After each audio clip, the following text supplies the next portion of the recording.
Hello friends, welcome to Affairscloud Learn to Lead. Good morning to all the students. Today we will discuss very important current affairs of 29th of June 2022.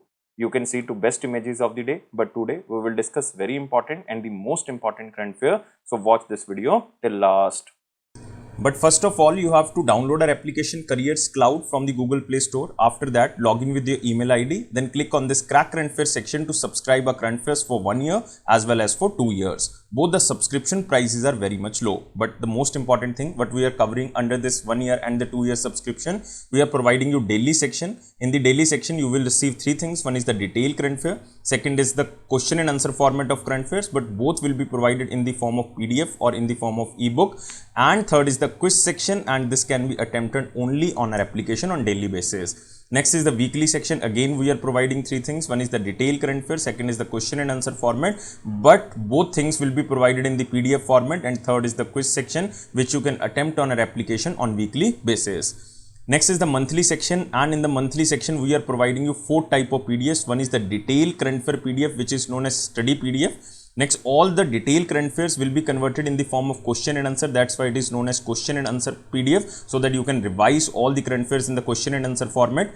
Next is the best 100 current affairs will be provided. That is also provided in the form of question and answer. And last is the pocket PDF. It means one liner, two liner, or the three liners current affair will be provided to you, so that you can revise these current affairs very quickly before your exam. Next is topic wise current affair. This is very important section because we are providing 20 most important topic wise PDF. If you want to revise one or two particular topics, then you can use this topic wise PDF. If you are a banking student, then we are providing three things. One is detail, second is question and answer format of current affairs, but only related to banking and economy, and third is the quiz section. It is also only related to banking and economy, and you can attempt this quiz section only on our application on monthly basis. Next is exam PDF. If you want to cover all the current affairs before your exam of particular year, then you can use this exam PDF. Next is special current affair section. In the special current affair, we are providing you budget and economic survey. Two things we are providing. One is detail budget and economic survey. Second is question and answer format of budget and economic survey. It means you can recall that examiner can make these type of questions from budget and economic survey. If you are preparing for your respective state exam, then we are also providing state current affairs, and we are covering every state and union territory. So all these things comes under only one subscription. First of all, you have to just download our application Careers Cloud, then click on this Crack Current Affairs section, and you can subscribe for 1 year as well as for 2 years. And if you want 10% extra discount, then you can use this code ASH10. If you have any query, then you can email us on this email ID, or you can call us on this number. So let's start 29th of June 2022 current affairs. But first of all, you have to like this video, you have to share this video as maximum as possible, and you have to subscribe this channel if you are new on this platform, and join our Telegram group from the description box link, so that you can receive the notification on time, and you can also attempt daily quiz on our Telegram channel. Here is the first question in the most important section. Which country's men's hockey team won the inaugural men's champion of Heroes International Hockey Federation Hockey 5S Lausanne 2022? Question is lengthy, but you have to remember this is men's hockey team who won the first men's championship of this Hockey 5S, which was held in Lausanne, and name of this team is India's men's hockey team. So Indian men's hockey team won the first men's championship of Heroes International Hockey Federation Hockey 5S Lausanne 2022, defeating Poland in the finals. And if we are talking about women's hockey team, then this belongs to Uruguay, and Uruguay women hockey team defeated the Switzerland team and became the inaugural women champion. So in the men's hockey team category, then it is India, and in the women's hockey team, then it is Uruguay. And the event was held in the center of the Olympic capital Lausanne, Switzerland on 4th and 5th of June 2022. But you have to remember this Hero International Hockey Federation's Hockey 5S Lausanne 2022. This is the first ever official senior world hockey 5S competition organized by International Hockey Federation. Moving to next question. Next question is in very important question section, but first of all, you have to like this video, share this video as maximum as possible, and please subscribe this channel if you are new on this platform, and join our Telegram group from the description box link, so that you can receive the notification on time. Here is the first question in the very important section. Where was the 26th Commonwealth Heads of the Government meeting held? We already covered this question yesterday, but again we are covering because it is covered by so many newspapers in the today section. So that's why 26th Commonwealth Heads of Government meeting held in Kigali, which is the capital of Rwanda. So answer of this question is C. So this is 26th meeting, you have to remember the number, and from Indian side it is attended by External Affairs Minister S. Jaishankar ji, who paid visit to Rwanda in Africa and attended this 26th Commonwealth Heads of the Government meeting. So leaders of the Commonwealth countries will conduct this Commonwealth Heads of the Government meeting every 2 years. It means next meeting will be held in 2024 and it will be hosted by Samoa. And the theme of this summit is delivering a common future, connecting, innovating and transforming. So it is a week-long program of the high-level side events, ministers meeting, forums such as the Commonwealth Youth Forum, the Commonwealth Women Forum, the Commonwealth Business Forum and the Commonwealth People's Forum. And from Indian side, it is represented by S. Jaishankar, who paid a 4-day visit to the Rwanda. So the two African countries, yesterday we covered this question, one is Gabon and second is Togo, were admitted to the Commonwealth of Nations, and Gabon admitted as the 55th member of this Commonwealth of Nations and Togo admitted as 56th member of this Commonwealth of Nations. Yesterday we already covered this question in the most important section. And remember, Commonwealth Group consists of 56 countries including these two countries, and it was established in the year of 1949. Moving to next question. Which project got approved for the financing of $250 million by the World Bank? Again, this question is very important. Why this question is important? Because this funding is provided by World Bank and it is very important project, and it is started by India, and this is road safety program. Answer of this question is D. So the board of executive director of the World Bank has approved the financing of $250 million to support the India State Sport Program for this road safety, which is a project by the Indian government to improve the road safety. So World Bank approves this 250 million loan for India's road safety program, and the project will be implemented initially in the 7 states. One is Andhra Pradesh, Gujarat, Odisha, Tamil Nadu, Telangana, Uttar Pradesh and the West Bengal. And this $250 million variable spread loan from the International Bank for Reconstruction and Development has an 18 years of maturity period with a grace period of 5.5 years.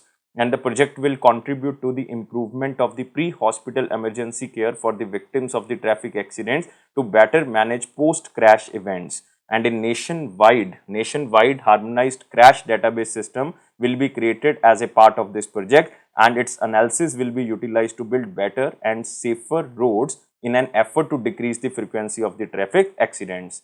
Additionally, the project would give incentives to the states to use public-private partnership, concessions and pilot initiatives to attract private funding, especially to reduce the road accidents or for this road safety program.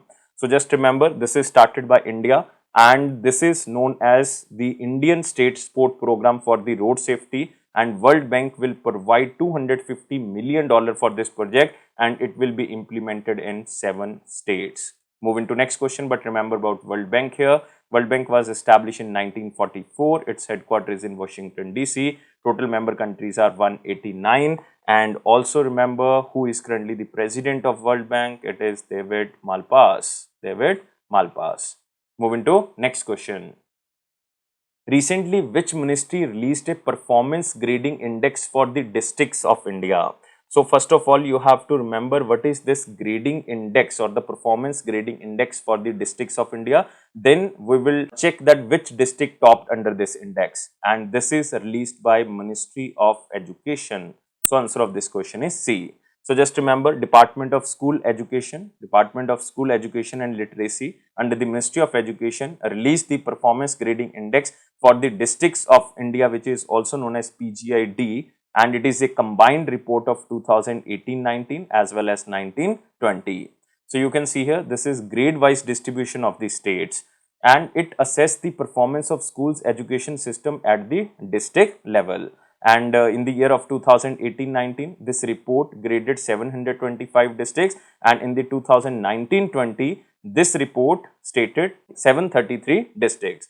And it is specially to help the districts to prioritize areas for the invention in school education and thus improve to reach the highest grade. So that's why this is very important, and it comprises of total weight age of 600 points across 83 indicators, which are grouped under the 6 categories. These 6 categories are like effective classroom transaction, infrastructure facilities and student entitlements, next school safety and child protection, digital learning and governance process.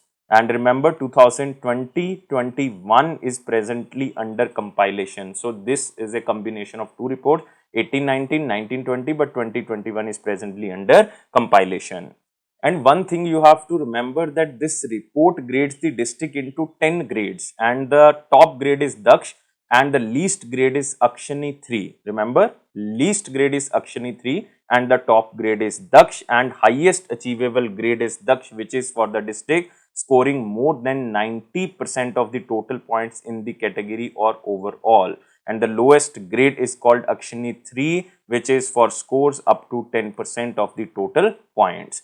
Now the question arises, which district topped under this performance grading index of the districts of India of 2019-20? Then this district is Sikar and it belongs to Rajasthan. So answer of this question is D. So Rajasthan Sikar 488 points out of 1000 points, and this district is the highest performing district for the 2019-20 in the school education, and it is followed by Junjunu, which is second. It is also belongs to Rajasthan, and third district is Jaipur, also belongs to Rajasthan. It means top 3 districts belongs to Rajasthan.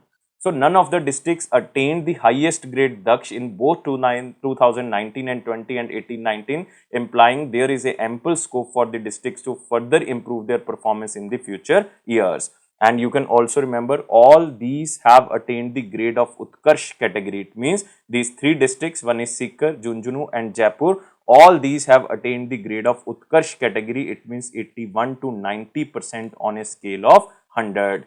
And Rajasthan also topped in the 3rd grade, like Ati Uttam, having 24 of its districts in this category for 2019-20. And for 2019-20, Rajasthan is followed by Punjab. It means second rank goes to Punjab with 14 districts. And Punjab is also considered under the Ati Uttam category, like 71 to 80%. This 3rd category is known as Ati Uttam category. And 4th rank goes to Gujarat and Kerala, with having 13 districts in this category, and no district reached the Utkarsh grade in the year of 2018-19, in the 18-19. And this index comprises a total weight age of 600 points across 83 indicators, which are grouped under the 6 categories. We already covered this point. And this Department of School Education and Learning also released this index for 2019-20 for states and union territories instead of districts. So it means they also release the district index, but also they release the states and the union territory index. And this is the map of the states and the union territory index. And this is also known as performance grading index of 2019-20 for states and union territory. And for the first time, 5 states, Andaman Nicobar, Chandigarh, Kerala, Punjab and Tamil Nadu, have crossed the threshold of 90%. This is the threshold of 90% PGI score and reached the grade I++, which is level 2, and score is 901 to 950. However, no state has attained the level 1, which is 951 to 1000. So 5 states in the grade I++ are Andaman Nicobar, Chandigarh, Kerala, Punjab and Tamil Nadu. It means it is a combination of states and the union territories. So 3 states and 2 union territories. Now we are moving to the next question.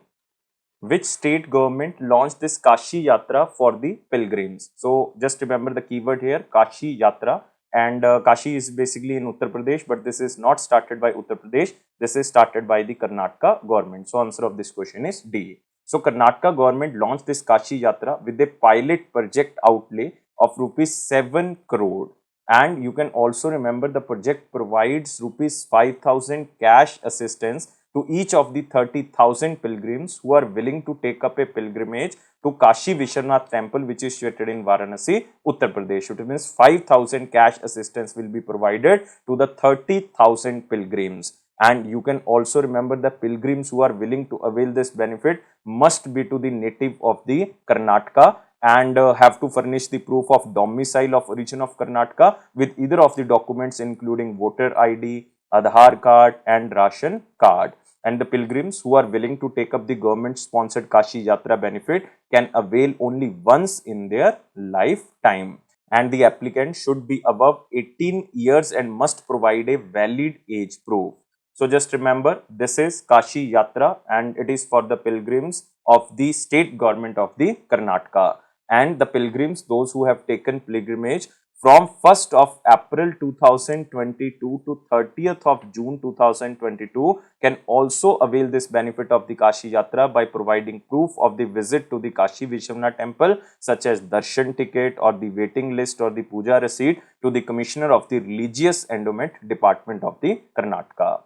So just remember, Kashi Yatra started by Karnataka government. Moving to next question. Which stock exchange has partnered with the Maharashtra Chamber of Commerce to promote the small medium enterprises listing? So very simple question, and this is Bombay Stock Exchange. So A is the answer. So BSE Limited, a leading stock exchange, collaborated with the Maharashtra Chamber of Commerce, Industry and Agriculture to promote and create awareness in Maharashtra state on the benefits of small and medium enterprises listing. And Bombay Stock Exchange will provide technical and manpower support to the small medium enterprises that are registered with the Maharashtra Chamber of Commerce, Industry and Agriculture to get listed on a BSE SME platform. And this BSE SME will provide training and capacity building programs to the Maharashtra Chamber of Commerce, Industry and Agriculture officials with a nodal person to be appointed as a single point contact in the Maharashtra. So this helps in providing an end-to-end solution for registering or listing on Bombay Stock Exchange small and medium enterprises platform. And you can also remember that Bombay Stock Exchange Limited has already signed a memorandum of understanding with Federal Bank, and it is to promote the listing of small medium enterprises and startups through which 375 companies have been listed and have raised almost 4,000 crore from the market. So listing will definitely help to raise the fund or just to provide the crowd funding. And you can also remember about this Maharashtra Chamber of Commerce, Industry and Agriculture. This is the apex chamber of Maharashtra which supports the government in economic development and advancement of the people in Maharashtra. Who is the president of Maharashtra Chamber of Commerce? President is Lalit Gandhi. Lalit Gandhi. And headquarter is in Mumbai. Moving to next question. Which institution launched India's booming gig and platform economy report? So just remember the report name, India's booming gig and platform economy. And this report is published by Niti Aayog. So answer of this question is A. So National Institution for Transforming India report titled as India's booming gig and platform economy, and the caption is Perspectives and Recommendations on the Future of Work. This is the full name of the report. Now the question arises, what is the meaning of this gig economy or gig sector? So it is basically a labor market in which instead of a traditional in-office full-time job with a single company, gig workers work as a short-term, temporary, freelancer or independent contractors for one or a variety of employers. So just remember what is the meaning of this gig workers, gig economy or gig sector. So it is a first of its kind study that presents comprehensive perspective and recommendations on the Indian gig platform economy.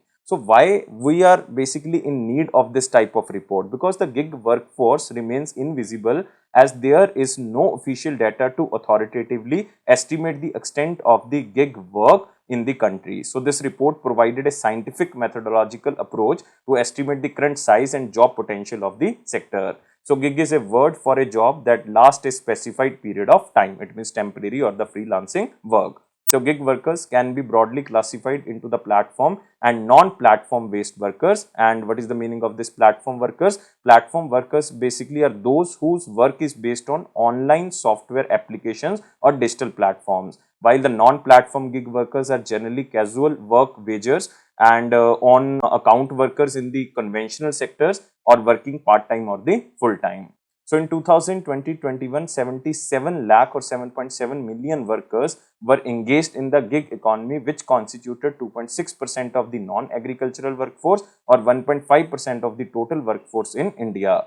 And the gig workforce is expected to expand by 2.35 crore or 23.5 million workers by the year of 2029-30, comprising 6.7% of the non-agricultural workforce or 4.1% of the total livelihood in India. So there are so many recommendations for the gig workers. Like the recommendations in this report will serve as a crucial resource for the ministries, state governments, training providers or platform companies and the other stakeholders to work in collaboration for promoting growth and employment opportunity in the gig sector.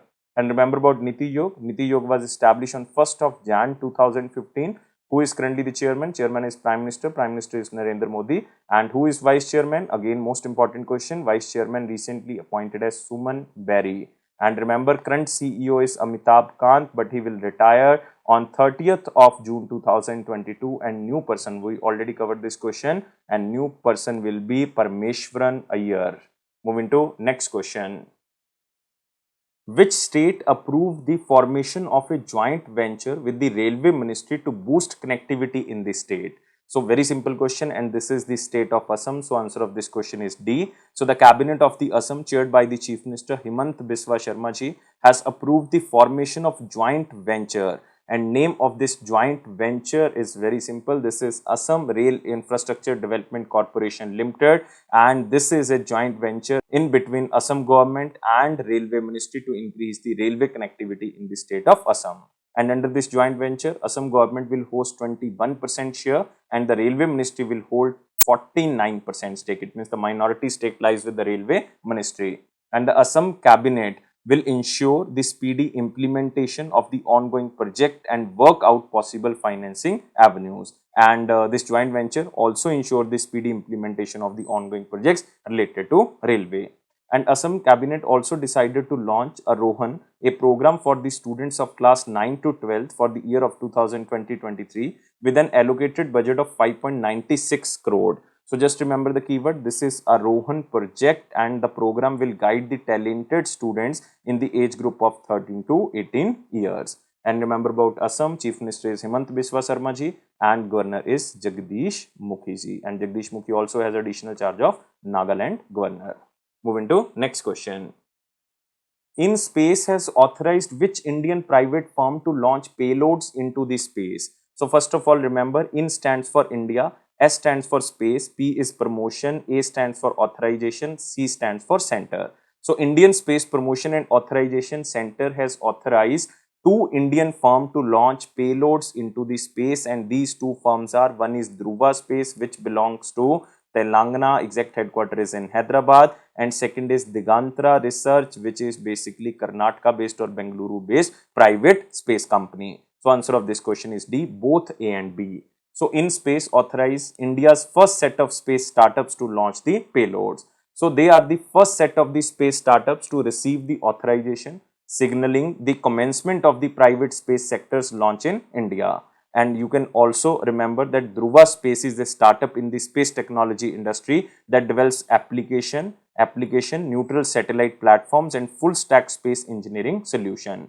And Dhruva Space will demonstrate its satellite deployer technology, which in the future can be deployed for the international customers. And Digantra develops end-to-end solutions for the safe as well as the sustainable space operations using its space situational awareness sensor network, platform and data products. And Digantra will launch a weather satellite with its patented technology that will be used for the weather monitoring from space. So, most important company here is InSpace. InSpace is a autonomous single window nodal agency under the Department of Space under the Indian Space Research Organization, and it was established to promote as well as authorize, monitor and supervise space activities and use of the Department of Science owned facilities by the non-governmental private entities in India, as well as to prioritize the launch manifest.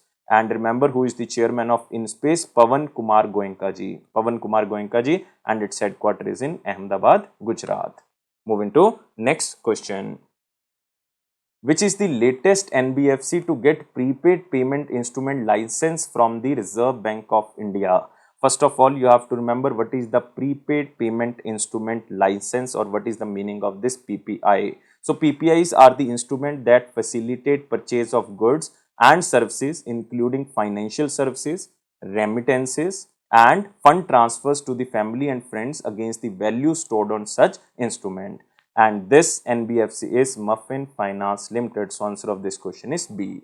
So Reserve Bank of India has granted Muffin Finance Limited, a leading non-banking financial company, in principle approval for the issuance of semi-closed prepaid payment instrument license. And a semi-closed PPI license enables digital banks, financial technological companies and the major consumer facing applications to introduce features like digital payment solutions for the lending. So Muffin Finance aims to use this license to launch Muffin Pay, a digital payment solution that will complement its lending operations.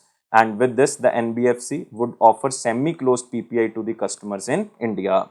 And with this license, the company can offer a wider range of the complementary products to the customers and enhance partnerships with the customers, companies and corporates. So just remember, this is Muffin Finance, and Muffin Finance is the fourth NBFC, non-banking financial company, to get such a license from the RBI. Other non-banking financial companies are Bajaj Finserv, Manappuram Gold, and third one is Paul Merchants. So just remember, this company name is Muffin Finance Limited, who get prepaid payment instrument license from the Reserve Bank of India.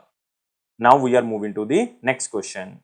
Which company has partnered with the Protein to offer PAN related services? But this question is very simple, and this question is only for the banking student. Just remember the question as same as in slide. Answer of this question is Pay Nearby. B is the answer. So Protein has announced a strategic partnership with the Pay Nearby to offer permanent account number related services through the Aadhaar as well as biometric or SMS based one-time password authentication for their consumer. So the partnership aims to improve service delivery for the citizens as they enter the formal financial sector. So the partnership will make the entire process seamless and accessible across more than 17,600 pin codes in India through Pay Nearby's DAS, or the distribution as a service network of 50 plus lakh micro entrepreneurs. It means this Protein company will provide PAN related services with the help of the Pay Nearby merchants. Moving to next question.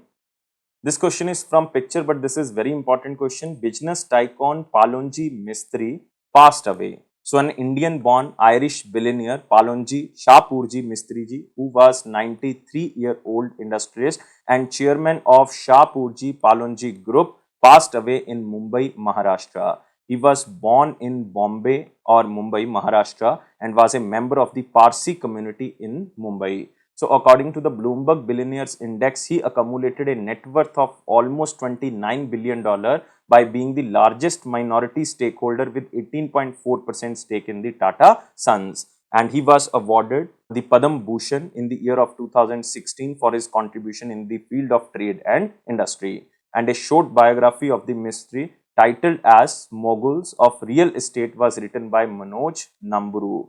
And his son Cyrus Mistry, I think all the students know his name, was the chairman of Tata Sons from November 2011 to October 2016. And in 1970, Palonji Mistry expanded his company into the Middle East like Abu Dhabi, Qatar and Dubai, after which in 1971 the company won a contract to build the Sultan of Oman's palace and many ministerial buildings in the Middle East. And the company also built Mumbai World Trade Center in 1970. The Imperial, the 260-story residential towers in the year of 2010, 80-acre or the 32-hectare information technology park called Ozone in the western Indian city of Pune. So these are the contracts which were won by this company or by this person, which is known as Palonji Mistry. And he died recently. He was born in Mumbai, Maharashtra, but after that he moved to Ireland. That's why he is known as Indian born Irish billionaire. Moving to next question. Next is in the important question section, but first of all, you have to like this video, share this video as maximum as possible, and please subscribe this channel if you are new on this platform and join our Telegram group from the description box link so that you can receive the notification on time. Here is the first question in the important section. The National Insurance Awareness Day is annually observed on which day? So very simple question, just remember the question as same as in slide. So every year it is observed on 28th of June. So A is the answer. So National Insurance Awareness Day is annually observed on 28th of June to create awareness about the insurance, which offers a security in several situations, and to make people aware of the benefits of investing in insurance plans. And the day also encourages people to review their insurance plans and to check if all their insurance payments or renewals are up to date. So just remember, National Insurance Awareness Day observed on 28th of June. Now we are moving to the next question. What is the theme of World Allergy Week of 2022? But first of all, you have to remember, World Allergy Week is observed across the globe from 5th to 11th of June 2022 to create awareness about the allergic diseases and related disorders. And the theme of the World Allergy Week 2022 is Breathe Better, the Asthma and Allergy Connection. So answer of this question is D. And this theme specially highlights that breathing better starts with the understanding the connection between asthma and allergy. So you can see here World Allergy Week 5th of June to 11th of June 2022, and World Allergy Week is annual observance initiated by the World Allergy Organization. And the initiative of World Allergy Association also aims to advocate for the provision of training and resources in the diagnosis, management, prevention of these allergic diseases and asthma. And every year it is not observed on the same date. Like in 2021, this week was observed from 13th to 19th of June 2021. So date is not fixed, but you have to remember in 2022 it is observed from 5th June to 11th of June. Moving to our one-liner important point, here is the first point. Karnataka launched Kashi Yatra scheme for the pilgrims. We already covered this question. Chief Economic Advisor, India would become USD 5 trillion economy by the year of 2026-27 and $10 trillion by the 33-34. So who is the Chief Economic Advisor? Chief Economic Advisor is V. Anantha Nageshwaran, who stated that India would become $5 trillion economy by 26-27 and $10 trillion economy by 33-34. So at present, India is $3.3 trillion economy. Assuming a 10% nominal GDP growth in dollar terms, will get $10 trillion economy by the 23-34 and another doubling with the same rate. Next is Bengaluru firm delivers Gaganyaan crew module fairing to ISRO. So Indian Space Research Organization's Vikram Sarabhai Space Center has received the crew model fairing, which is also known as CMF, a critical structure that will protect the Gaganyaan module carrying the astronauts during launch from a Alpha Design Technology Limited in Bengaluru, Karnataka. So remember this CMF, it is a structure that protects the crew module of the Gaganyaan against the impact of dynamic pressure and aerodynamic heating during launch through an atmosphere. Next, World Bank approved $250 million for India road safety program, already covered because it will be implemented in 7 states. Next is National Insurance Awareness Day observed on 28th of June. Again, we covered this question.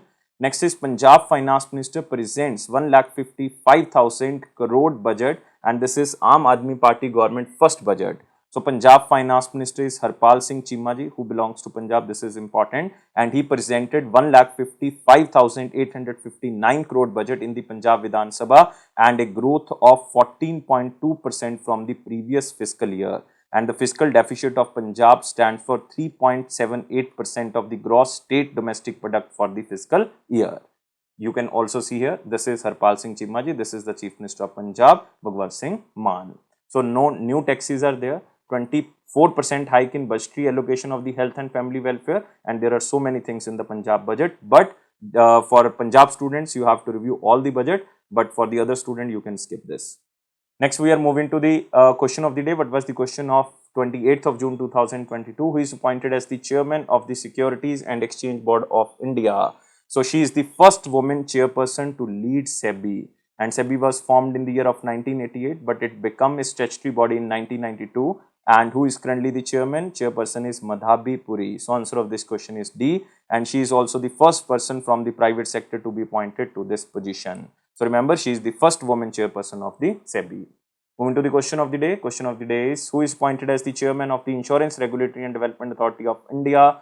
Again, this question is most important, but remember, you have to tell me answer only in the comment box. I am waiting your answer. But please like this video, share this video and subscribe our channel. And you can join our all platforms like Instagram, Facebook, LinkedIn and especially our Telegram channel, so that you can attempt quiz on daily basis and you can also get the information on our Telegram.